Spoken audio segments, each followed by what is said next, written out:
All right, welcome everybody to another episode of Next Level Solutions. I'm here today with a marketing guru, author, entrepreneur, dad, husband, grandfather, and son of the legend Bob Proctor. Please welcome Brian Proctor. Brian, thank you so much for being here today.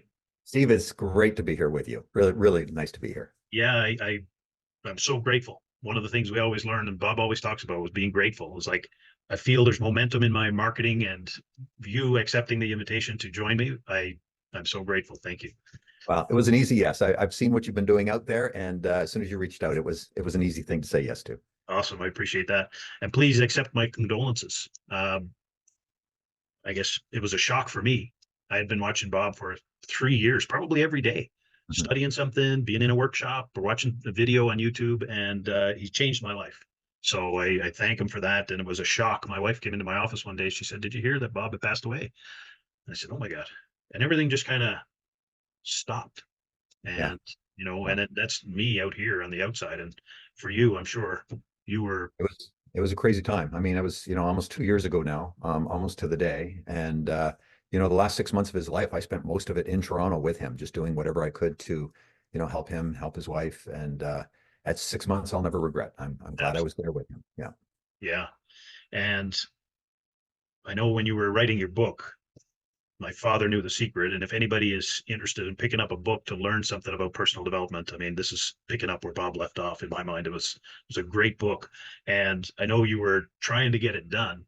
And your dad would say, "Brian, it's okay. It'll get done when it's supposed to be done." Yeah. And and I'm so glad that you included the first chapter about those 6 months with your dad. Like, Yeah, that was really important to me when I first started writing the book, Steve. Obviously my father was alive. We shared lots of stories around it. We were having fun with it. He liked that I was writing it, and I certainly thought he was going to be around when it came out.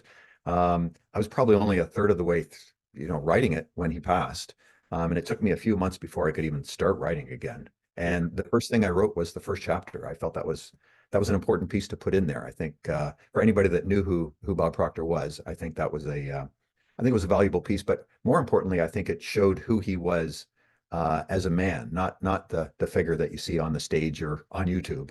And I think it really shined a light on who Bob Proctor was as a person. yeah, I really liked the way you talked about, as the two guys came in to get him to bring him home, and he made them feel so special, and then everybody in the hospital that kind of knew of him or had the chance to meet him, were there to say goodbye, and as Yeah, he moved home for his yeah, last days, right? So yeah, that I I know of Bob Proctor, and I've yeah. trained under him, and I'm, a fan for sure. And that chapter really kind of struck home with me too. My Yeah. dad's 94 and still doing well, and I That's get to awesome. see him only once a year, which I got to try and change, and I get to see him a little more because yeah, it's so important. He was my first mentor, still a beautiful man, Yeah, wonderful mentor, and so good to talk to all the time. yeah, that's I great. actually got to work with my dad in the paper mill. Oh, Where did you? he Yeah. worked for 40 years and retired out of. And I remember having a chat with him one night. I was in on a job, and he was a machine tender. So as the paper was coming across, he could sit in the shack, and if the sound changed, that vibration changed, he knew he had to get up and go change something.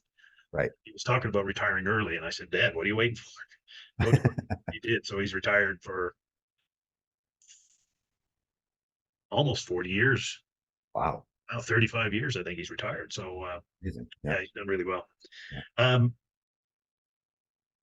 I just got some notes here that I took when I was kind of going through the book, and there's in the book there's so many segments in each chapter, and what I liked about it was the at the end, consider this, and Mhm. you'd pose a little question to the reader to say, consider this, and it's based on the lesson that you learned from Bob as he was teaching something else to you, right? um, so I guess the question that everybody would ask you, and I'll ask you now to get it out of the way: what was it like living with Bob Proctor? Well, Steve, I mean, that was the true motivation for writing the book. When I first started to write it, I said to my wife, Corey, I said, I really, my father always says everybody's got a book in them. And I said, I feel like, I need to write my message. And I said to her, I said, I wasn't quite sure which way to go with it. And that was the first thing Corey said to me. She says, Brian, she almost looked at me like I had two heads. And she says, what is the one question you get asked at every seminar thousands of times? What's it like being Bob Proctor's son? So that book is really the result of that.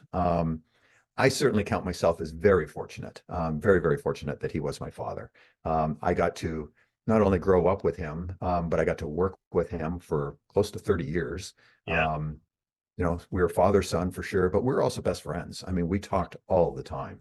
And I often think of his journey. My father was given that book, Think and Grow Rich, in October of 1961. Steve, I was born in December of 1961. So I literally was there for the entire ride and I got to witness it all. Um, and what you think you know of Bob Proctor is just the surface. He was a very special man. And so what was it like being his son? I guess the best way I can answer that is I feel like I've lived a charmed life because he was my father. My father, a statement I've always said is he never gave me anything, but he gave me everything. He really gave me the knowledge and the expertise to step out and live the life of my dreams. Yeah. And my wife and I are living in a beautiful home in a beautiful spot, really living the life of our dreams. And we're doing that because of everything I learned having Bob Proctor as a father. So it was a pretty special thing. Yeah. Well, as you talk about the book, you mentioned you feel a sincere responsibility to share, Mhm. right? Yeah. And just all those stories, um, traveling with your dad, on vacation, stopping here or there, and um, a lot of similarities to my life as well. I had a great childhood growing up, and dad used to take us to PEI. Oh So yeah. Yeah. Eastern Canada, you get Newfoundland way out on the coast or Yep. off the coast, and the big island. Get on the ferry for 12 or 16 hours. Back in the day, it was a small ferry.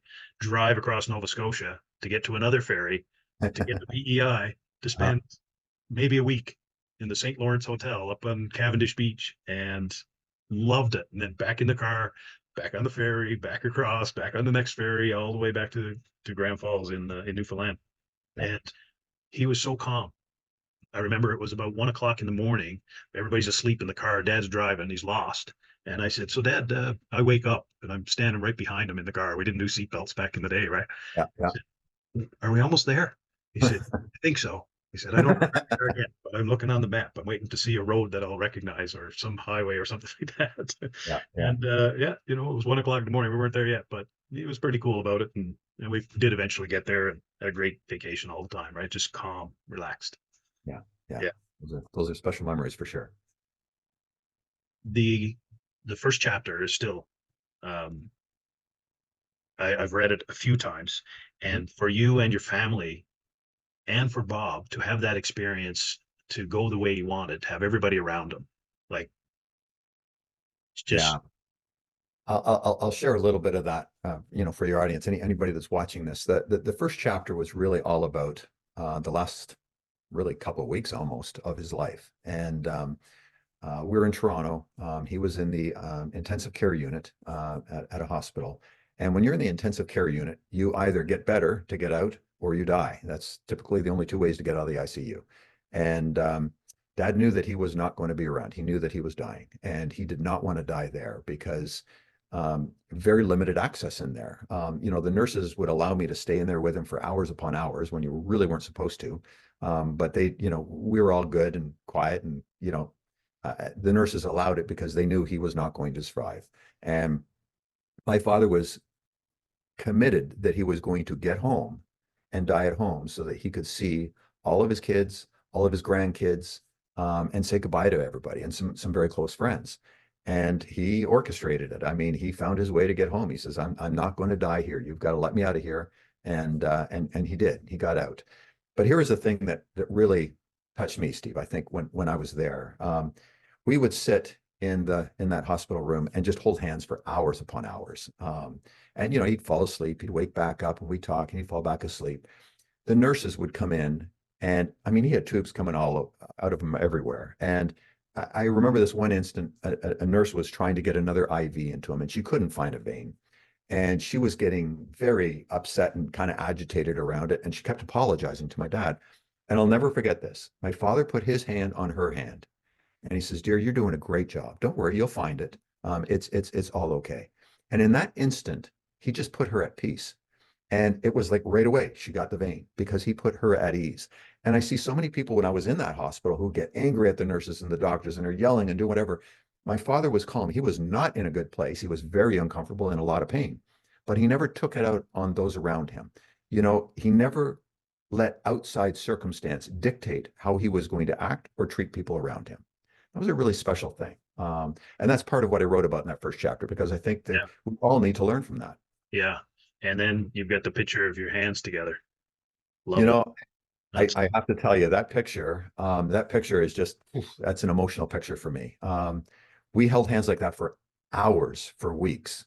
And I don't, it was my wife that took that picture. And boy, am I ever glad she did, because it just powerful, brings really. such a, yeah, just a deeply loving moment. Yeah. Yeah, Yeah. It connects me to my dad. yeah, And I hope I'm as fortunate to be able to yeah, be there with him to hold his hand. yeah, yeah. And then the kiss at the end. Oh, You're leaving. That was funny. Yeah. But yeah. those are the things, right? Those are the moments. So here's the deal, and this is the thing that my father always taught, is always make sure that everybody that's close to you knows how much they are loved. And Dad was all about that. He never left it to doubt. You knew how he felt, and that's a special thing. I don't think we all do that, and it's really something that he taught me. And I look back on that time, and I'm fortunate because I was there with him when he passed, and I have zero regrets. We got to share and talk and say everything that needed to be said. So I realized that even on that front, I was very, very fortunate. There's a beautiful song right now on Facebook. It was only just a piece of it, but it's a son sitting with his dad and he's singing a song. And it's such a powerful song. It'll bring tears to your eyes. And I was hoping to be able to find out what the song is for you, Yeah, but I'll definitely send it to you because it's a powerful song and it's exactly as you just described. yeah, Yeah. Uh, Making people feel good. One of the yes, first things I learned from Bob that just kind of triggered something to say, oh, gotta watch that again or listen to that again was react versus respond. uh-huh. And it's just like, okay, well, yeah, I got that. But then as I got into the program and was learning, from Bob's lessons, the impression of increase. Yes. It's like, wow, now that's the golden rule. Really? It's certainly. Do you have a moment? Do you want me to share that story? Yeah. So I'll tell you how I learned that. Steve, I learned that when I was 9 years old. I'm in my 60s now, and I still use it all the time. It's in my opinion one of the most important lessons that I've learned from my father.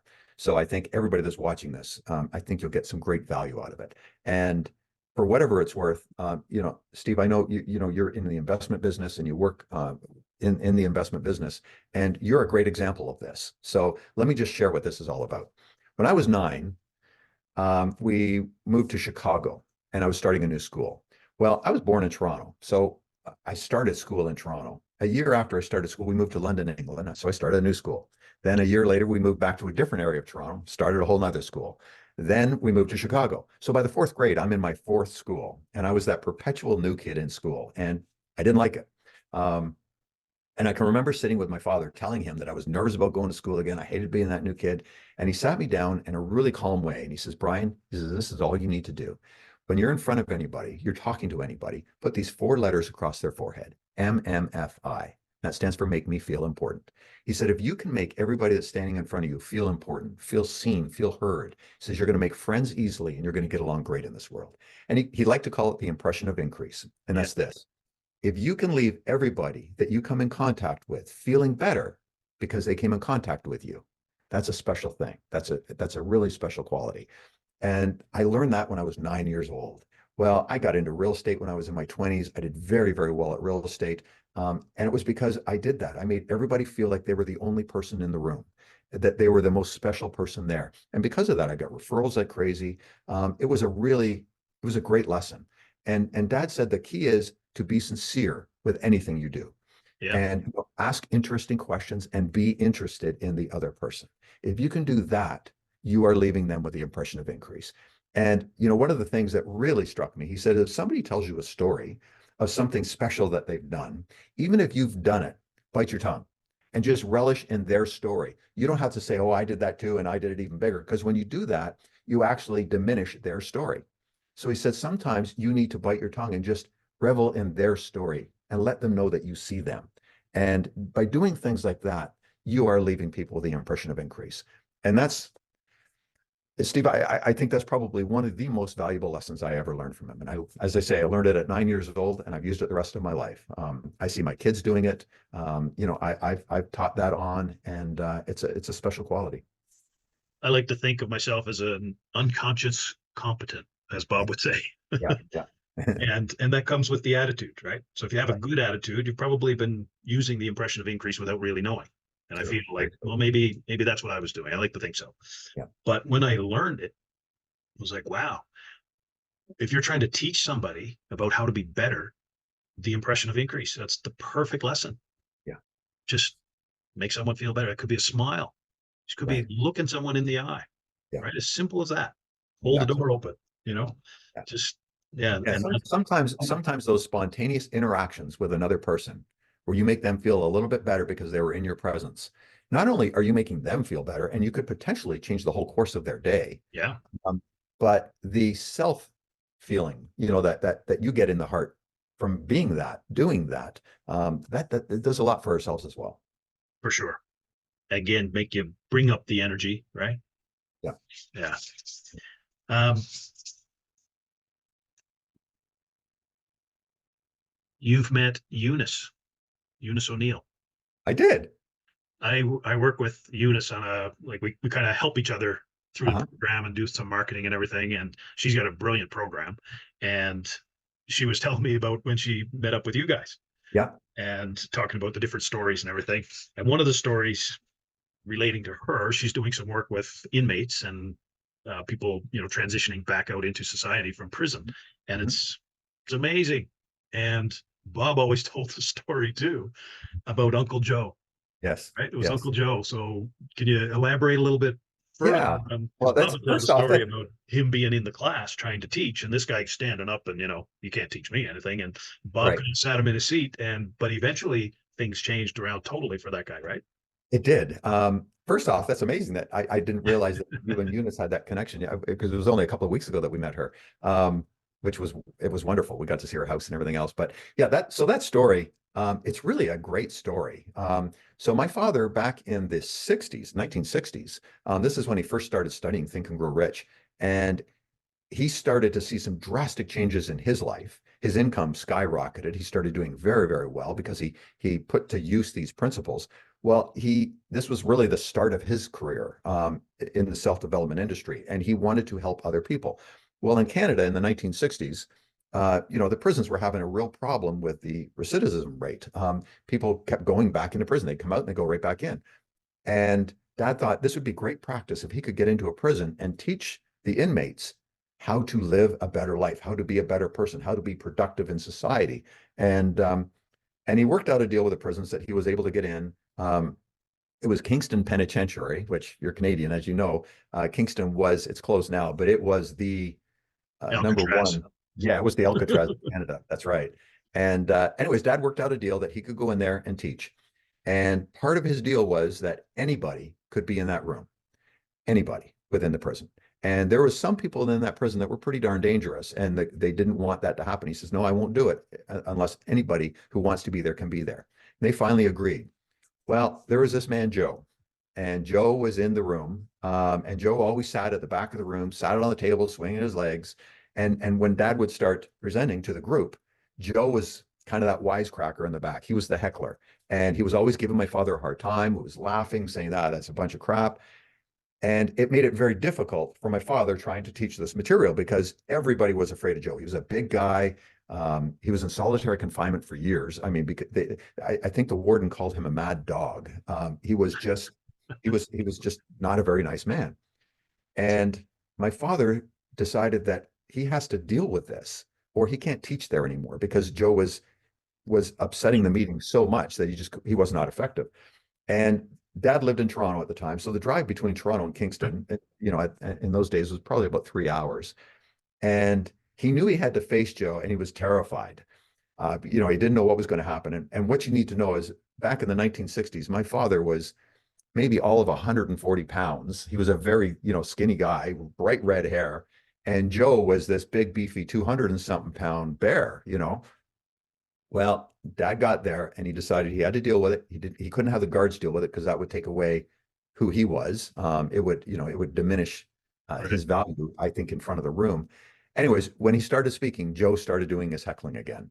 And what my father did, as far as what he said to me, he said he walked to the back of the room and he stood right in front of Joe. And he just basically said, "You must be one of the dumbest guys I have ever met." And he says, "If you would listen to what I have to say here, you might get out of this place and you might do well for yourself." And he says, "I'm going to leave here and I'm going to get into a nice car. I'm going to go home and I'm going to probably earn more in an hour than you could steal in a month." And Yeah. he says, "What they're going to do when I leave is they're going to put you back in a cell and lock the door." And he says, "If you listen to me, I can show you how you can get out of here and how you can be more predictable, live a better life." Well, Joe, apparently his face went red and he was looking at my father. And I think my father was probably sweating profusely in his suit because he was so nervous. Yeah. Didn't know what Joe was going to do to him. Well, Joe just started laughing at him. And Dad turned around and walked back to the front of the room. And then, the day was over. Well, the next month when he showed up to do this meeting, he didn't know what he was going to find, but he was relieved that he had dealt with it. Well, when he came back to do the meeting that next time, Joe was sitting at the front of the room. And as Dad was teaching, if anybody else heckled, Joe would just turn and look at them and would stop it. And he became my dad's advocate. He was like the enforcer in the room. Well, Joe eventually did get out of prison. And Joe came and worked for my father, and was one of his best employees. Love Uh, that. yeah, it was just incredible. So myself, as a young boy, I never knew this when I was a kid. I knew him once he was out. And to me, he was Uncle Joe. He became such a good friend of my father's that I called him Uncle Joe. And it's such a powerful story that anybody can change if they're willing to, and if they're willing to study the right material. And willing. Yeah, I love that story. Yeah, yeah, So it's yeah, so interesting. Eunice has the same, as I was listening to one of Eunice's stories about Yes. somebody heckling and trying to make a joke of it all, and she spoke to him in a similar fashion, not probably as abrupt, but it was like Bob told a story like that, and Yeah. then of course it's yeah, that Well, was that's what impressed me about Eunice is the fact that she is going in to these halfway houses and teaching these gentlemen a better way to live, a better way yeah, to be. And yeah, kudos to her. That's a special thing. yeah. And when you take this on, there's another story in your book that I want you to talk about because I guess on the acreage, when we had our acreage, we had a horse, a couple dogs. There was always a fox or even had moose on the property.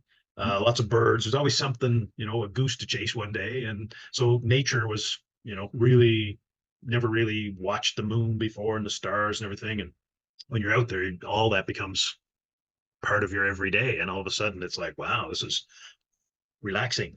And as we're talking about this material and trying to learn, and hecklers and people telling you, whether they're meaning well or not, but it's Mhm. like they're telling you, nah, that'll never work, or yeah, don't do that. Well, you're a seal whisperer. And someone was telling you, no, don't worry about that. You're not going to be able to catch anything out there. Don't worry about it. But love the story. Like I Yeah. think that was brilliant. You want to share that one with us? Sure. Yeah. Well, I mean, this was 25 years ago now. I had moved to British Columbia. I was living in a little town called Lions Bay, which is just northwest of Vancouver.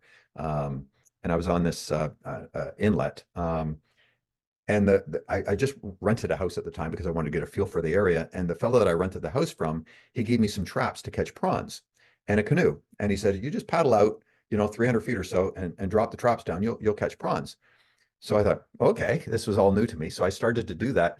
And every time I went out, there was always these seals that would come around and they'd pop their heads up and look. And it was really quite entertaining, if I'm to be honest. Well, there was one seal in particular. He had a unique speckling of his face that he always kind of stood out to me. And I called him Pup. He just looked like a little pup to me.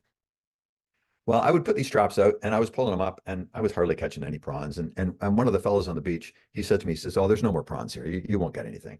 And I always, heard my father's voice. He would always say, "Brian, don't listen to other people. If you want to do something, you figure it out." And even as something as simple as that, I started researching it and I figured it out. And I just had to find the right depth and the right, kind of bait, which turned Yeah. out to be cat food. And I started catching prawns, which was amazing. So I started catching all kinds of prawns, and I would obviously I would cook them and use them, and sometimes I trade them with other fishermen for salmon, and it became quite a fun thing. Well, one time in the winter there was some storms blowing in, and I had set the traps out, and then the storms came in, so it was a few days. I thought, man, I got to get out and get these traps up. And it calmed enough one day that I went out, and I was just in a canoe, so I had to be careful. And I pulled the traps up and reset them. Well, fog blew in. It was getting windy again. So I had to get the traps back out. And I guess with the fog, it distorted my view. So I didn't know exactly where I was relative to shore and everything. I could see shore, but I think my vision was distorted. So anyways, I dropped the traps and I dropped them in too deep a water. And the rope's going out, rope's going out, rope's going out, and the buoy's there. But it was blowing and I couldn't grab it to stop it because it would probably flip me and that would have been dangerous. So I had to let it go. Buoy went under the water, gone. Oh, nothing I could do at that time. I paddled back, and I had to wait a couple of days until things calmed again. And that was a nice sunny day. And I went out and I thought I rigged up a big stick with a hook. If I can find that buoy under the water somewhere. And I was out there paddling around for an hour, hour and a half, and I couldn't find it. Well, this seal pup was following me all around as I'm out paddling around. He was kind of looking at me and swimming. And, I didn't think anything of it because he was always around. After almost 2 hours, I gave up. I paddled back to shore. And as I'm pulling the canoe up on the beach, the seal started barking at me. And he was way out there. And he started barking and he was swimming in circles. And I'm looking at it thinking, boy, that's odd. And that's, I follow my intuition. It's like, he's telling me something. And so I thought, you know what? I'm going to go and see where he's at. So I put the canoe back in. I paddled out to where he was, and it was way further out than I was ever looking. Well, I paddled out, and where he was swimming circles, he was swimming right around that buoy for me. It was like he showed me where it was. It was truly incredible. It was truly incredible. Now, a fun little extension to that story, Steve, is that I'm now living again on the water on the West Coast. And we built this beautiful place right on the water. We have whales, we have everything come right in front of the house. Wow. This summer, one of the things I really enjoy doing is when we wake up, especially in the summertime when it's, sun's coming up at 5 a.m., we have built off of our bedroom this covered balcony that overlooks the water. My wife and I sit out there and we enjoy a coffee first thing in the morning, and she calls it the traffic report. We'll watch what's happening. Well, there was a seal literally 10 feet from our deck in the water that gave birth to a little pup right in front of me. And I got to witness the whole thing right in front of me, which is very rare to see. And I got to, it took a couple of hours. The pup was born very quickly, but then it was a couple of hours that this pup was floating on the water and would go down, blow bubbles, and then bring its head back up, blow bubbles, and then eventually would go under for a little bit and come back up. And within 2 hours, that pup was full on swimming, and it was the most amazing thing to witness. So Wow, very cool. I'm big on the whole nature thing, so it was kind of fun. The seal whisperer. There he is. There you go. We got to swim with seals down in, oh my God, can't remember the place we were. Fly into Cabo and you up north into the Sea of Cortez. And we ended up taking a little day excursion out there swimming with seals. It was awesome. That's amazing. Yeah, really intelligent beings, right? Wow, I've got other stories, I guess, that I looked up and driving back from Florida with your nan. Yeah. I spent some time up in BC and with my older brother looking for work when I was 18 or 17, I guess, when I went up there. And he had a friend that used to drive the train back and forth from Terrace to Kitimat. And he had a house down in Kamloops. That's where he was going to retire. And some weekends he'd drive down there, but he hated driving on the highway. And I got to drive for him. And it was like, it was a special time. Like he was, well, an older man getting ready to retire, but really cool. He let me ride with him on the train as well into Kitimat, and like what an experience dragging a freight train. But just listening to the stories, getting the wisdom, traveling together, it was so much fun. And I relate that back to your story, driving with your nan back. Yeah. And your nan being such an important part of your life as well. Yeah, she was. That's my father's mother. And yeah, it was special. The one thing Dad always impressed on all of us was really take care of your family, be there for them, listen to them, so I got to do that with my grandmothers. So many special relationships, all of my family, because of what I learned from my father. It's really a good thing. And I'll share one thing that really made a difference that I learned from him that has helped me through life. And that is that I say it in the beginning of the book and at the end of the book. And that is, what would happen in your life if you were the best version of you every single day? Think about that. And Dad lived his life that way. He was always the best version of him. Now, one day you might have got a better version of him than another, but he was always at his best regardless. And that's something I learned from him. And I challenge anybody watching this is what would happen in your life if you are the best version of you right here, right now, at any given time? That, you might not see a big difference over a day or 2 days, although minutely there will be a difference. But if you're the best version of you every day and you do the best you can every single day, I promise you, a month from now, 6 months from now, you'll look back and you'll think, wow, what happened? That your life will change in such dramatic ways. That's how my father lived his life. And that's how I live my life now. I'm always in the moment and be the best version of me that I can be. And I think there's a lot of value in living that way. Absolutely. And I've learned that. I learned the difference between happiness and joy the other day. Yes. And so happiness would be like short term, like being motivated to do something for a little while, get some happiness around an event or vacation or something like that. But then it kind of drags you back down into back to the same old, same old.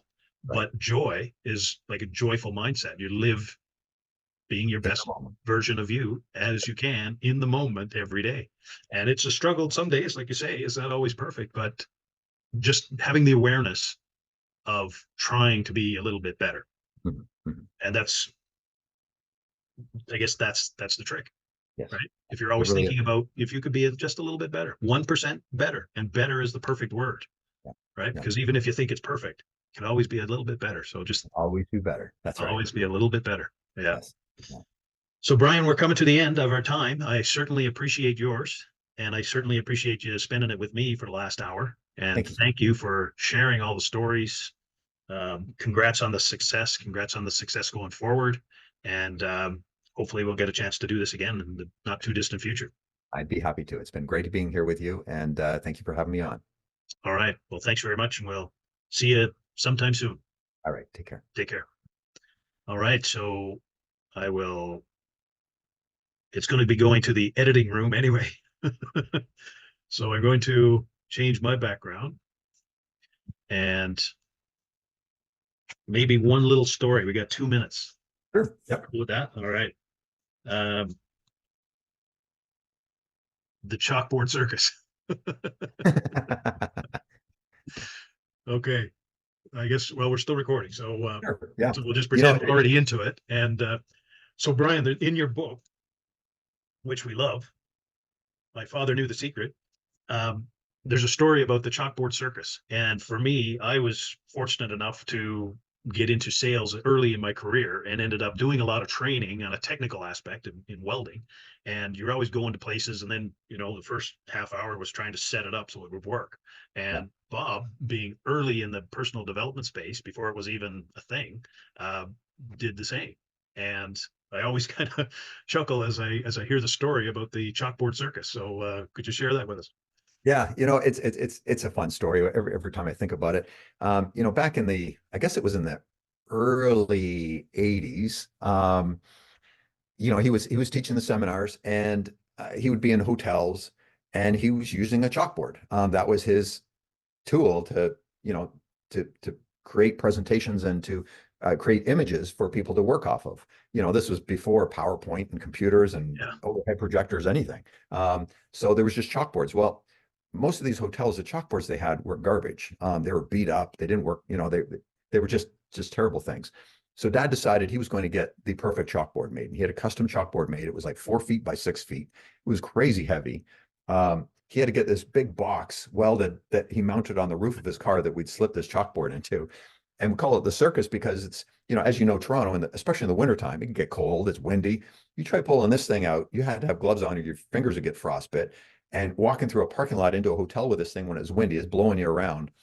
Well, we'd set it up and we'd get it set up in the front of the room. And this was the prop that my father used to teach everything. So it had to be just right. Gina, who was my father's assistant forever, very special lady. She's like a sister to me.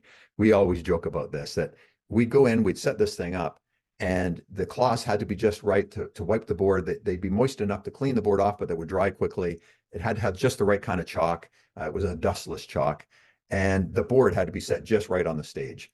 And we'd get it all set up, get everything all set, and Dad would come in the room and he'd go up to the stage, get his books out, get the podium all set up, and he'd go to the chalkboard and he would move that chalkboard literally an inch every time. And Gene and I, we sat at the back of the room and we'd always watch, so we always chuckle, which way is he going to move it this time?